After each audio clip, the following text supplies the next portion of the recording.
Hey, Hound Dogs, I'm David Hankins. I'm Paul Hankins. I'm Trevor Hankins. I'm Rachel Wells. And I'm Julia Canon. You're on the air with Power Squared. It's time for the Comic Book Club, right? Wait, that's what we're doing? Number 4. Oh, you always act like you're surprised. Number 4. And we have No, wait, seriously. Rachel's. Sorry. If you want to do the introduction, Rachel, because you're talking through it. Anyway, Rachel is back with us, and Julia is here. Hi, everybody. For the time being. For now. Yeah, until we cut off her camera. Eventually, we'll see. Yeah. So we're here not to talk so much about this, but about this, which is Locke and Key. Hey. Volume 1. Yes. Volume 1, Welcome to Lovecraft. Right. So, and who suggested we read this? I did. And do you want to tell us why? Yeah, because I'd heard about Locke and Key before, and at some point for a class I had to read something by Joe Hill, who is Stephen King's son.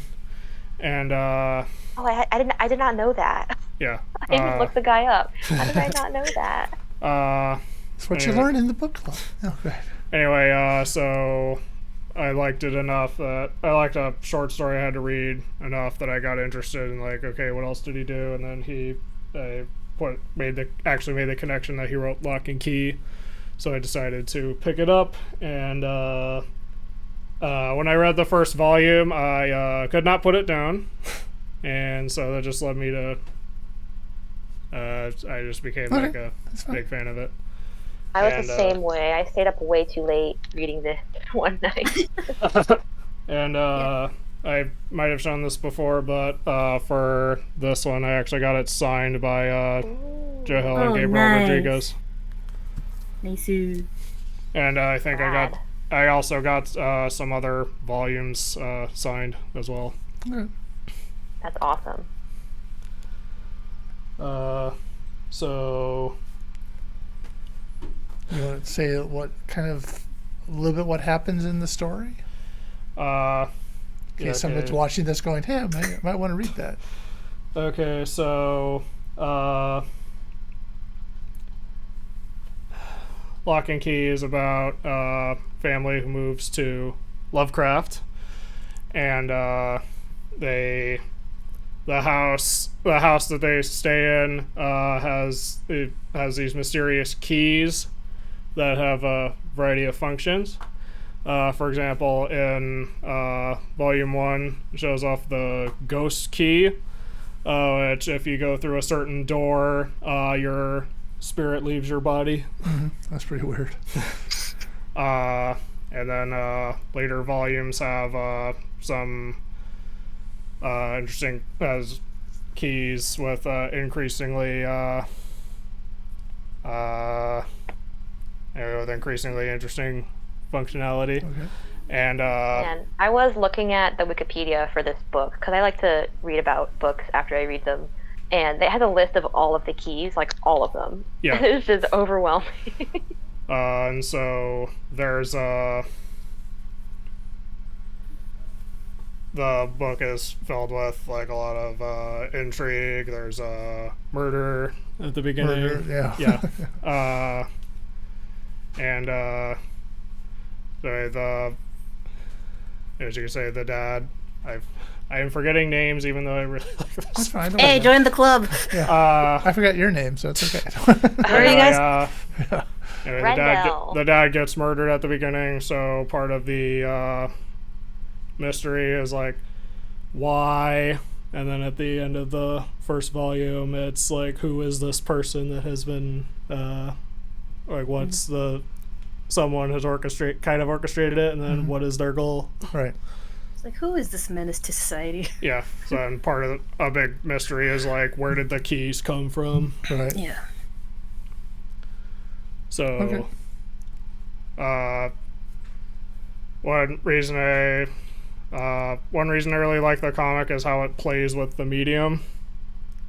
Like, it takes advantage of the fact that it is a comic, so it does interesting things, like it holds a shot, and then it's as the panels go, it's like small variations to show continuous action. Right. Yeah, I noticed that. Yeah. Yeah, like in a later volume, there's actually an issue where the issue takes place over like a year, and each panel is a different day. Oh. So this, I assume this is a still ongoing series. Well, the main story arc lasted these 6 volumes or 36 issues. And then they have been planning a second set of 36 issues. You've read all Holy 6 cow. ones? What? You've read all 6? Yeah. All right. And the Golden Age arc. Okay. Yeah, the thing is, like, for all these book club books we've read, I've always wanted to continue them. Then I saw that Lock and Key had like 37 more volumes, and I'm just like, I'm sure I'll read more eventually. Well, I'll get my wallet. This is a really intriguing book. Like, it's not what I would usually read. I'm not sure I would have picked this up if it weren't for the book club, but I'm glad I did. Like, it's dark and moody and super intriguing, and it makes really good use of the like page turner, which for those who don't know, it's a concept in comics where it the very last panel of a page is leading into a suspenseful moment, so it kind of implores you to turn the page. Like it's what keeps you reading, and it takes really good advantage of that. And I really enjoyed this. Yeah. Yeah, it's like the same concept with me. Like when we were talking about like Black Sad a while back, it's like a good like I guess like cleaning of the brain, like when you're used to like a certain color palette or something. Because like with me personally, I'm not really used to reading like pretty like I guess the appropriate word is morbid. Because that's the only word I can think of. Yeah. So it was funny because like usually I'll read during my break every now and then. So when I was reading this, I was just like, I had a hunch that someone was going to give off this genre for book club, but I wasn't expecting to read this during work. And I'm like, wait a second, what happened? How come people are dying? I'll tell you what, the first issues in this book came out, I think it said 2008, and it shows. Like, if you look at the subtitle, let me get this in camera, like the alternating caps is like made me feel like I'm in 2005 again. Yeah. You're right. I'm not gonna hold that against it, you know. It's like it's just it is still ages well. Yeah. Yeah. I let that little I think it suits the overall moody feel of the series. I'll also admit when I first read the comic, it took me like a handful of pages to get used to Gabriel Rodriguez's art style. But after that, I thought it fit really well, and based on how he's really good at using the page. So he shows that he's also really good at visual storytelling. Yeah, I feel the same way about getting used to the art style. You know what? Now that I look at it, I think it's the big eyes.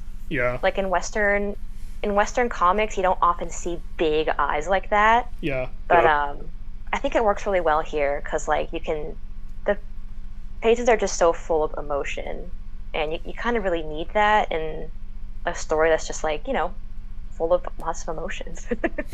Yeah. Yeah, I personally like the backgrounds like they did throughout because it was like a combination of like rendering, shadowing, but also they also used the line art as part of their shadowing, and that's like something I usually like whenever I see people do their rendering. Yeah. It's like it's really nice. Yes, it looks good. So Trevor, do you have any opinions on this?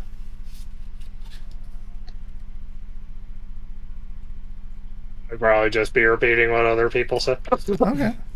Well, like when I first read it, I also like could not put it down. Is there something in particular you liked about it?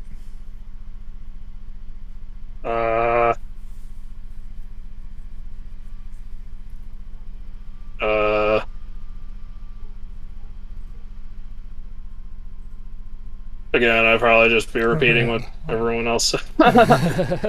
This would be very short. One thing I noted was like oh, I'm sorry, go ahead. Yeah, I thought I also can't talk.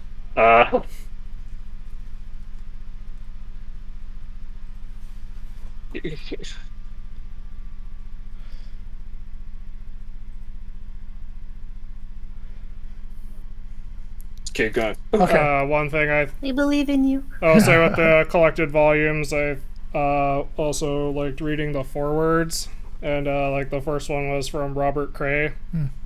Who we met. Yeah. Oh, wow. For those who don't know who Robert Cray is.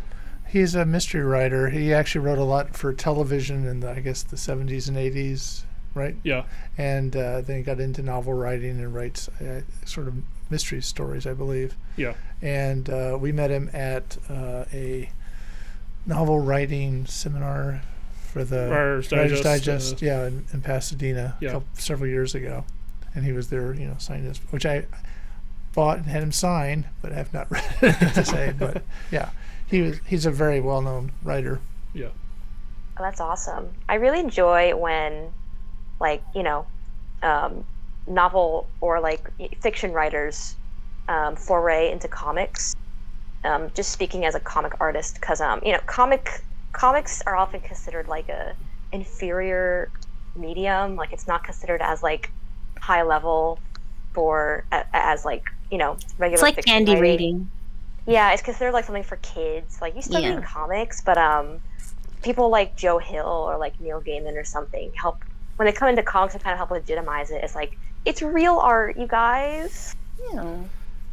And actually, in the Golden Age side stories, there's one that's a crossover with Sandman.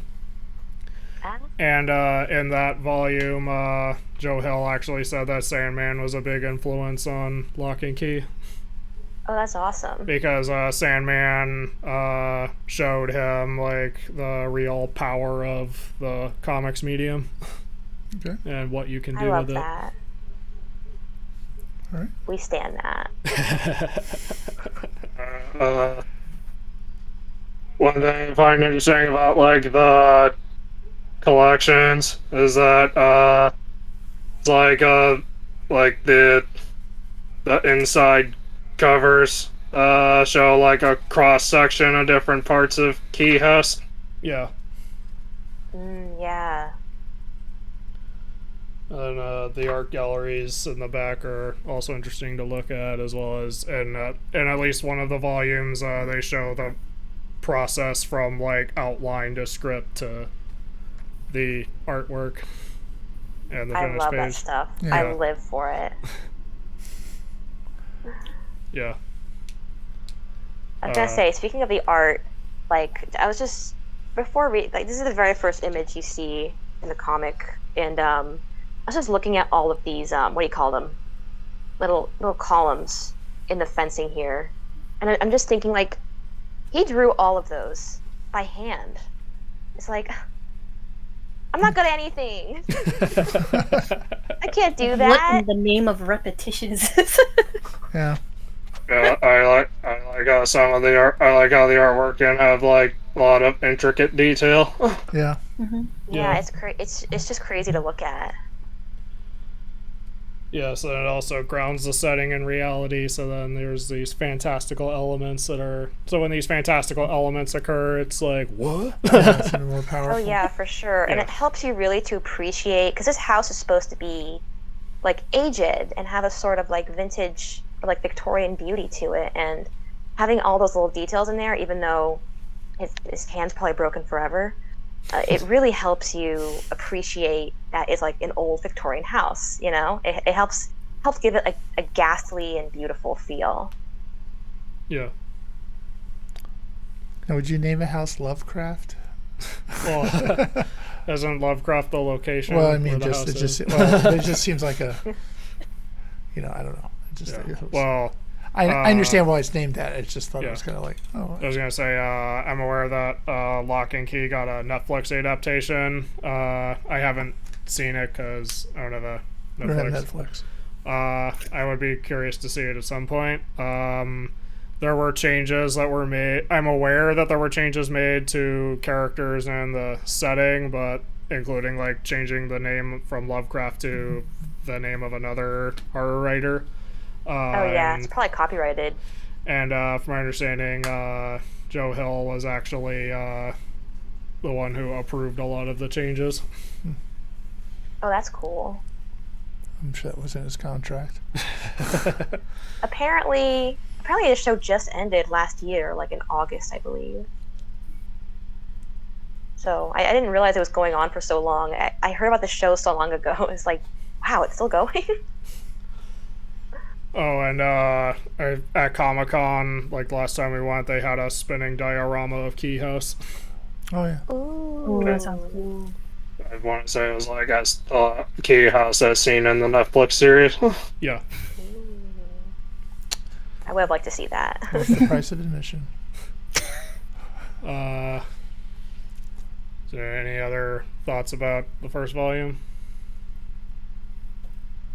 It does make you kind of want to read the second, I guess. I haven't thought of, Oh yeah, for sure. Because you want to find out, like without spoiling too much, you want to find out what happens to the one person at the very end Yeah. who met their untimely fate. Yeah. You know? I will say, like, one of my favorite moments in the comic is, like with Paul, I'm really bad with names. The older brother, Yeah. like that Hi. moment he's trying to get his shit together when like his little bros is trying to like ask him a knock joke or whatever. He's just like, you know what? No, I have to get my crap together. I need to be like the big brother, like this kid needs, the one that knows knock jokes. I'm like, oh, my heart. I'm just like, out of everything there, I'm just like, okay. I love all the This is kids. the one that got me. Yeah. I feel like Kinsey's my favorite just because she's the girl. But this is a pipe dream. But like that girl she made friends with in her track team, I want them to be in love. That's all I want in life, really. But even if they don't, like I just want Kinsey to be happy, really. No, you and I are on the same page there. I'm like, no, these guys, they need, like, I'm sorry, like, I am an ally, they need to date. Truly. They got that They're chemistry. They're comic gods. Well, I'm not gonna say anything one way or the other. But you know the answer. Oh. He's keeping Wait a secrets. minute! Well, I of course know the answer. I'm not gonna say anything. I but know. I'm wanna- just kidding. Yeah. Okay. Salt on my face. Well, now I have to buy all the volumes. Yes. Things just made me broke. Actually, if you want to, we can show off. We have the rest of the series. Ooh. Hey, yo. We already got him, but hey. Yeah. I've already read the whole thing. I know. I've read the whole thing through the hardcovers. I would ask you, but I know for a hardcovers. fact I'm going to keep it for 6 months and I will feel very bad. So I started showing them all. Yeah. Hey, yo. This is great for the audio portion of the podcast. Volume 2 is Ed Games. Ooh.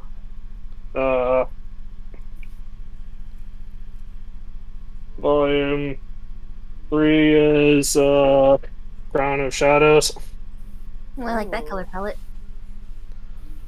And 4 is Keys to the Kingdom. Chilly. Yeah. 5 is Clockworks.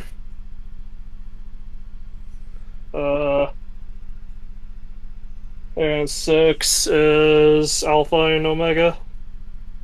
Okay. Hey, yo. And How many do you have there with you? Hold on.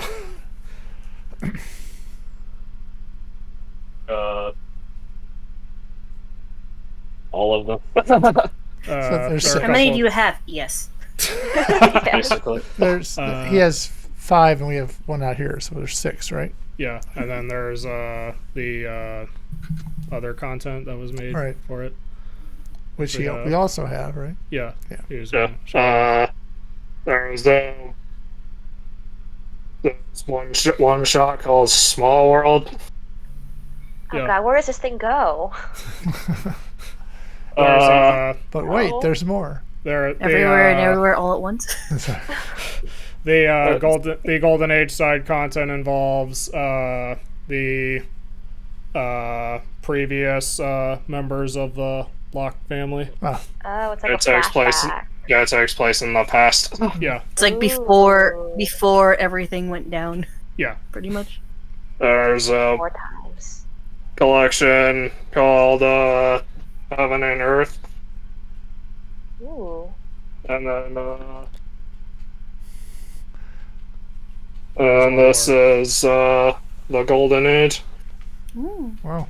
Which collects all the Golden Age content, including the Sandman crossover. Okay. This Oh. And if you read that, it is actually, if you read the Golden Age stuff, it is actually worth reading every single one before the Sandman crossover, because the Sandman crossover actually takes all that stuff into account. Okay. Huh. Good to know. Golden Age also includes this stuff. Yeah. Oh god, this is so Right. confusing. Yeah. But wait, there's still more right now. Joe Hill's here, by the way. No. There's also, lastly, there's a couple one-shots which we Still haven't gotten read. around to reading yet because we kind of forgot about. There's a lot of content. Nailed it. Which I've signed by Gabriel Rodriguez, I believe. Nailed Hey, it. yo. And Dog Days. Hey! I see Doggo. Dog. And Nailed It was reprinted in Dog Days, from my understanding. Yeah. Okay. So, yeah, that's all of the Lock and Key stuff released so far. Okay. Again, they are working on another set of 36 issues. The story arc. Yeah. Wow. We got the content to kill the time till then. But we're going to be reading something else for the next book club. Yeah. Very quick correction. Golden Age.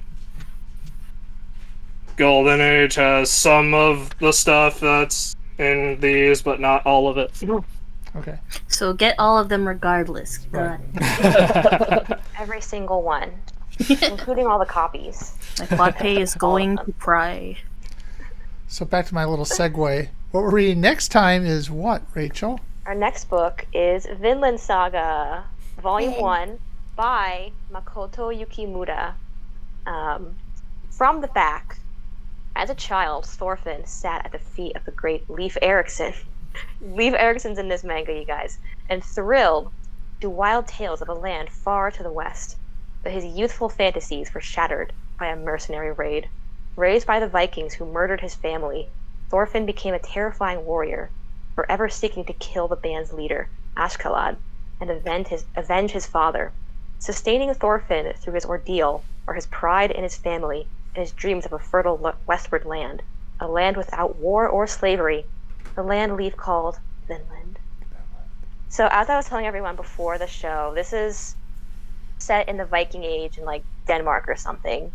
At the time when the Vikings Norwegian or had, something? I think it's Denmark, Okay. or yeah, it's the Danes because they were invading England at the time, Okay. like 1300s.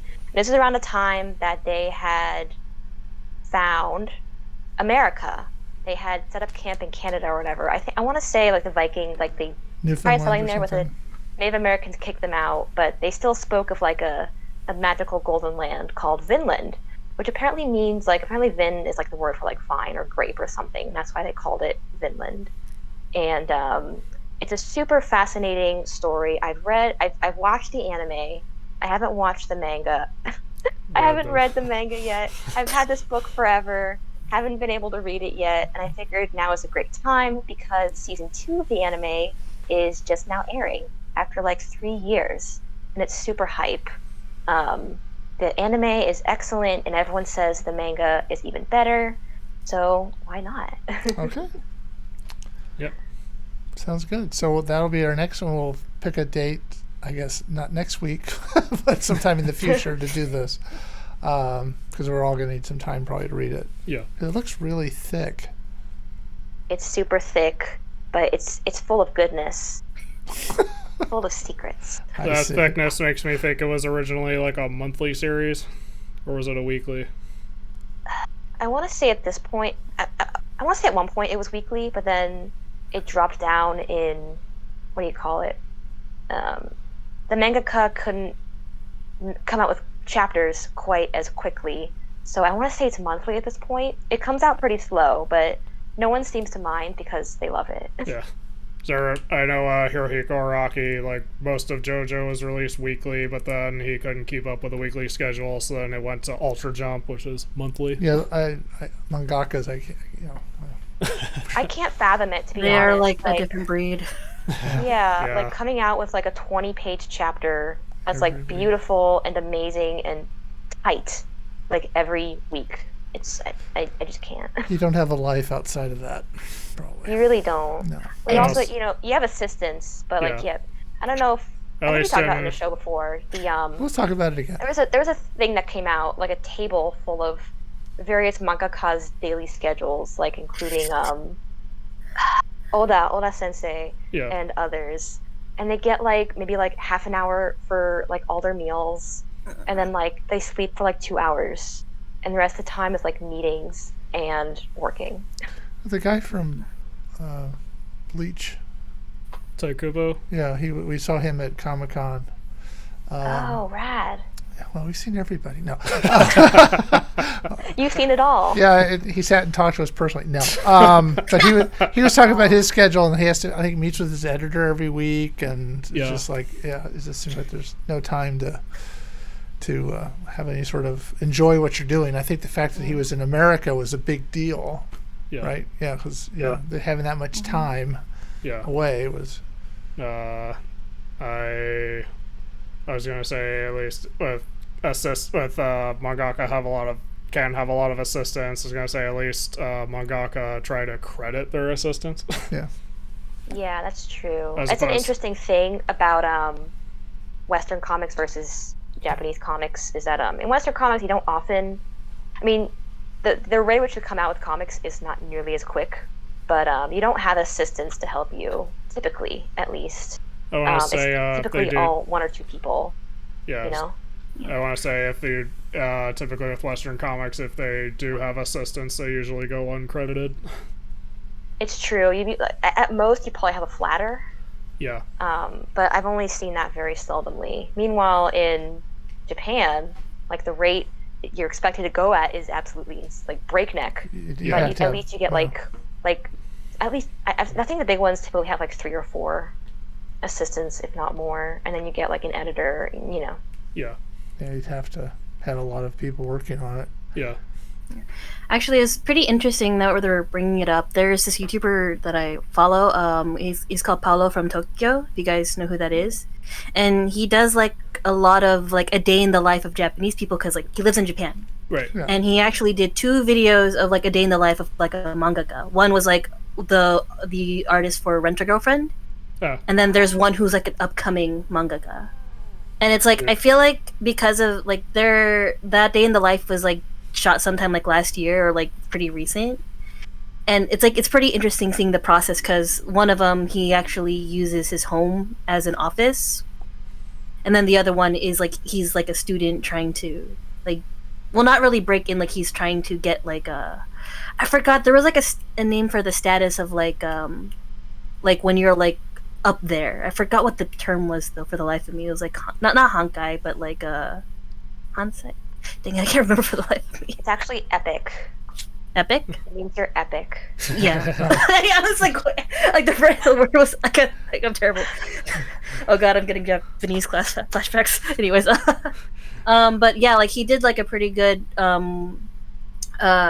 like in depth in their lives. So like they would say like how in a week they would for the chapter have the script ready, and then like the next day they would have the sketches or whatever ready, and then the assistants would come in for like maybe 2-3 times a week depending on the artist if they have or don't have assistants, and then by the end of the week they have the entire chapter done, and then they meet with the editor or whatever and see if it gets approved or not.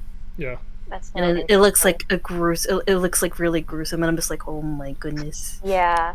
If Yeah. anyone is interested in like a more in-depth look at this, there's this manga called Bakuman, which was created by the creators of Death Note, Yeah. the same writer-artist duo, and it goes into that whole culture a lot, just like the industry of manga creation, and I think it's pretty true to life from what I've heard. It's super interesting. Yeah. I think I was gonna say something, but I'm kind of forgetting. Okay. All right. Well, have we wrapped this up? Yeah. So if you're watching us on YouTube later and you like this, leave a like, subscribe if you want to see more, and leave a comment down below if you have your own opinions on Lock and Key. All right. Somebody getting arrested there? Sorry, Julia, you've been caught. Dang it. Rachel, you had my back. It stopped right at your door. Anyway, so until next time, I'm David Hankins. I'm Paul Hankins. I'm Trevor Hankins. I'm Rachel Wells. And I'm Julia Cannon. And you've been on the air with Power Squared. Bye. Bye.